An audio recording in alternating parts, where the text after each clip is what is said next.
Dear Olivia, by the time you read this, perhaps I'm already in Cebu. Please forget me. Makakakita ka rin ng lalaking para sa iyo. Michael. Naningkit ang mga mata ni Olivia. Sabay kumuyos sa sulat. Tatakasan mo ako? You know I'm so scared about you, Michael. You can't do this to me. Hindi na nag-isip at nag-impake siya ng mga gamit. Susundan kita kahit saan ka magpunta. Seryoso siya sa kanyang sinabi. Hindi siya impulsive mag-isip. Hindi pwede ito, ate. Nag-alalang sabi ng maid nilang si Matet nang bumaba siya may bitbit na maleta. Baka sa isang araw na lang ay dumating na galing States ang mamit daddy mo. Ano na naman ang sasabihin ko sa kanila kapag hinahanap ka? Sabihin mong nagbakasyon ako sa Cebu, sa bahay ng friend ko. Yun lang. Pero ate, hindi na niya pinansin ang makulit na maid.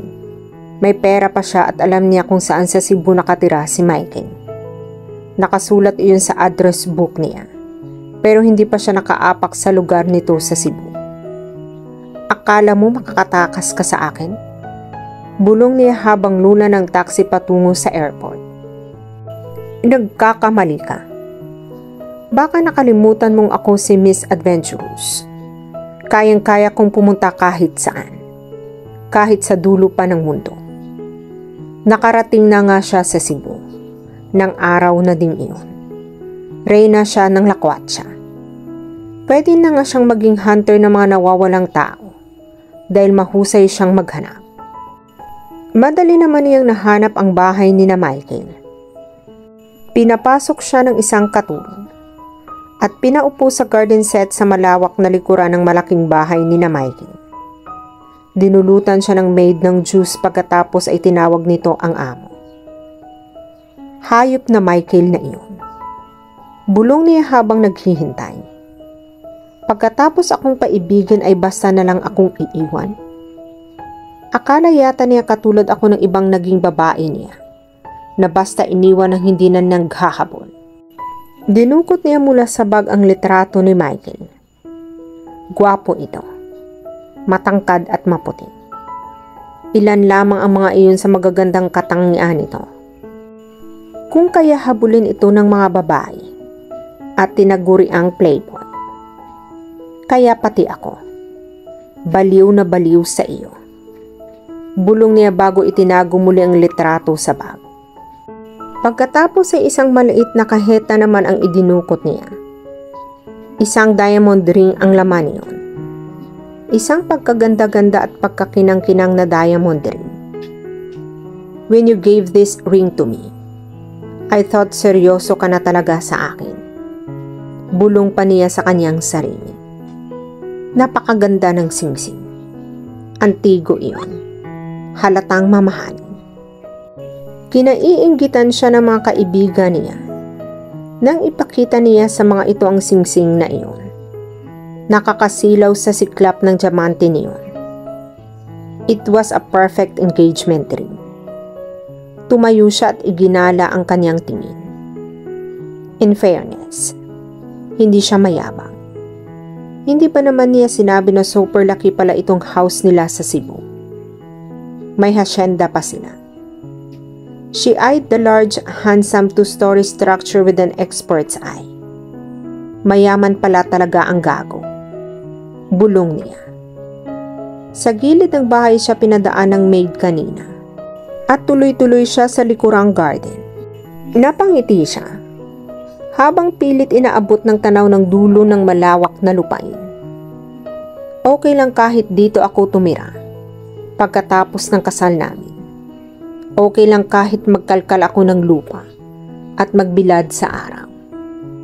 What matter most is, I'm with him and he's with me. Magiging masikip ang palas na ito pag marami na kaming babies. Babies? Anong ng isang titig na lalaki mula sa likuran niya. She turned around to face him. Hi po. Listong bati niya sa lalaki. He was tall and gorgeous. Mukhang formal at matured. You must be Mike's dad. Napakunot noo ito. Gano'n na ba ako katanda sa tingin mo? Tanong nito. She clapped her hands over her mouth. My name is Freddie Miranda. I'm Mike's uncle. She nodded. I'm sorry po.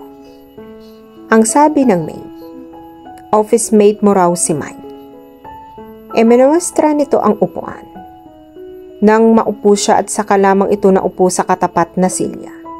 Opo, sagot niya. At walang kiyaming kinain ang sandwich na dinala ng maid kanina. Kaya lang po, wala pang 6 months.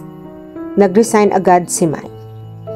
He once told me that he never stays in one company longer than 6 months. He easily gets bored. Kaya lang po, may problema siyang iniwan sa company na nilayasan niya. And what is that? Me. She smiled. Habang umunguya ng pagkain ay nagpapaliwanag siya. First of all, I would like to introduce myself. I'm Olivia Salazar, 23 years old, single, and crazy in love with your nephew. Nangunot ang noo nito. Mukhang unang kita pa lang nito sa kanya ay torn off na. Hindi niya itinago ang pagsuyod niya ng tingin dito. Okay ang tinding at porma nito. Medyo seryoso, pero hindi conservative ang itsura.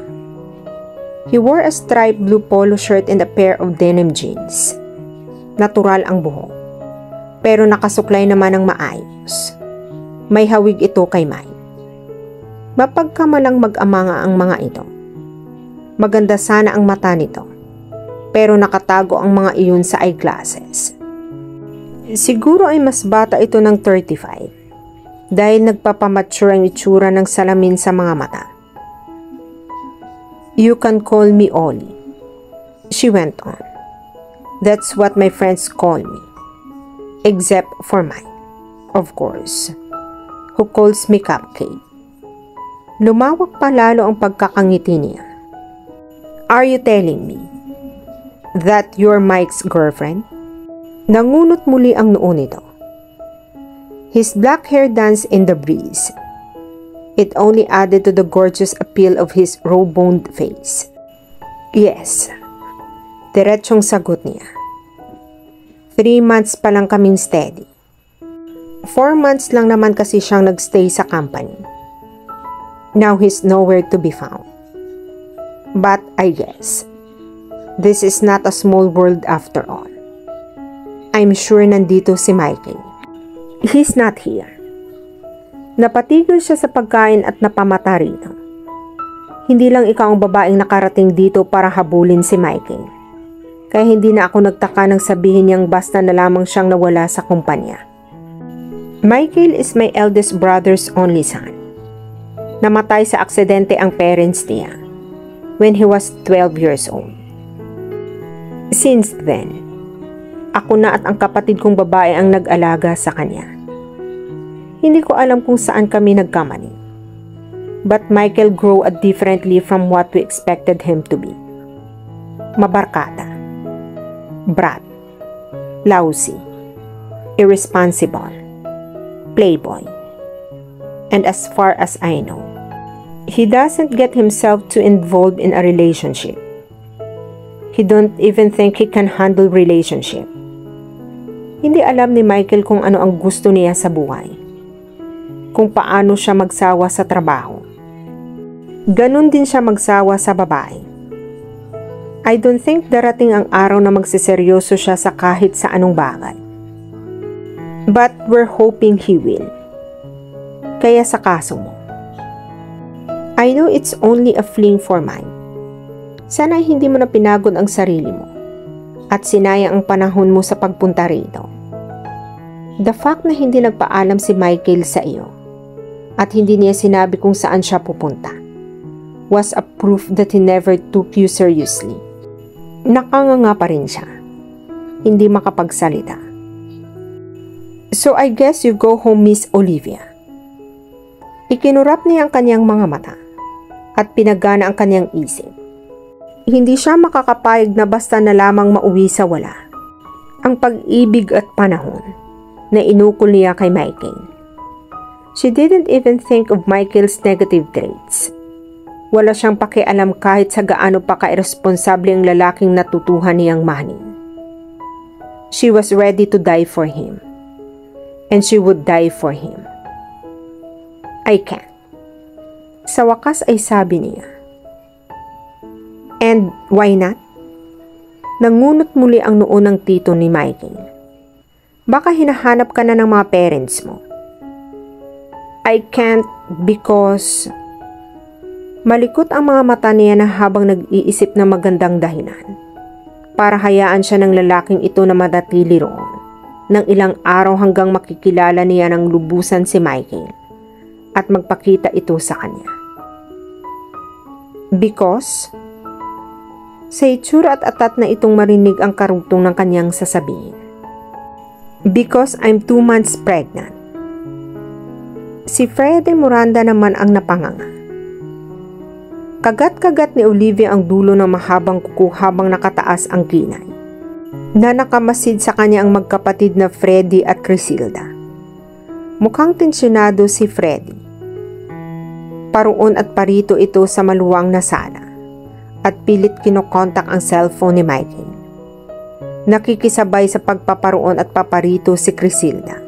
His phone is out of coverage. Inis na sabi ni Freddy pagkakuan. Keep on trying. Sabi ni Crisilda na naipakilala na ni Freddy sa kanya kanina. Baka naman wala lang signal sa lugar kung saan siya naroroon ngayon. Walang hiya siya. He can do everything. But get a woman pregnant. Hindi na siya nag-iisip. Lalong nadagdagan ang gusot sa noo ni Freddy. She found him cute even when he was mad. Noon din lang niya napansin na may mga dimples ito. Hindi pa nagkwento si Michael tungkol sa pamilya nito, kaya wala siya na isa man nakilala sa mga kamag-anak nito. Mula kay Crisilda, nalaman niyang bunso si Freddy sa 3 magkakapatid. Single, at ito na ang namamahala sa asyenda nila. Saka mo na siya sermonan pag nandito na siya. Please, Freddy. Huwag mo naman siyang sermonan kapag nakontak mo siya ngayon sa telepono. Baka kung ano pa ang magawa ng bata. Halata sa mukha ni Crisilda ang pag-aalala nito. Donya na donya ang itsura ni Crisilda. Nagkikislapan ang mga alahas sa katawan nito at makapal ang makeup. Itim na itim din ang buhok nito. Halatang madalas nagpatina. Mukhang mabait ito. Bata? Bahagyang tumaas ang boses ni Freddy na patuloy pa rin sa pagpaparoon paparito. Ganoon din si Crisilda. Nahihilo na siya sa kakamasid sa mga ito. Matanda na siya, Ate Crisilda, kaya lumalaki ang ulo noon dahil parati ng pagkukonsinti mo. Isipin mo na lang na wala ng parents si Michael. Intindihin mo naman ang bata. Alam mo kung bakit siya nagkaroon ng emotional problem. Paliwanag ni Crisilda. He's making everyone around him crazy. Sumulyap ito sa kanya. Paano na ngayon iyan? Sa tingin mo, magpapakita pa si Michael na iyon pagkatapos niyang mambuntis? What are we going to her and to her child? Napatingin na rin si Crisilda sa kanya saka napakindan. Sabik ako sa bata. Napangiting sabi nito. Gustong gusto ko na mag-alaga ng bata. Well, I'm not.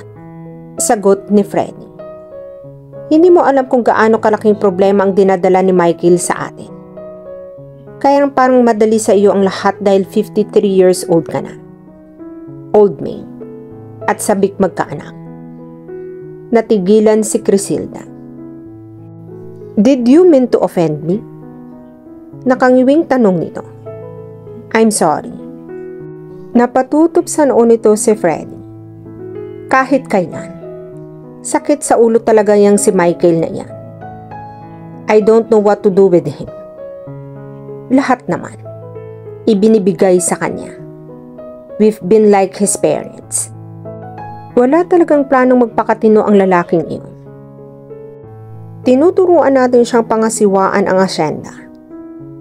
Pero ano ang ginagawa niya? At dito na po nagtatapos ang part 1 ng ating kwento. Sabay-sabay po nating abangan ang susunod na kabanata. Be good, be safe, and God bless po everyone.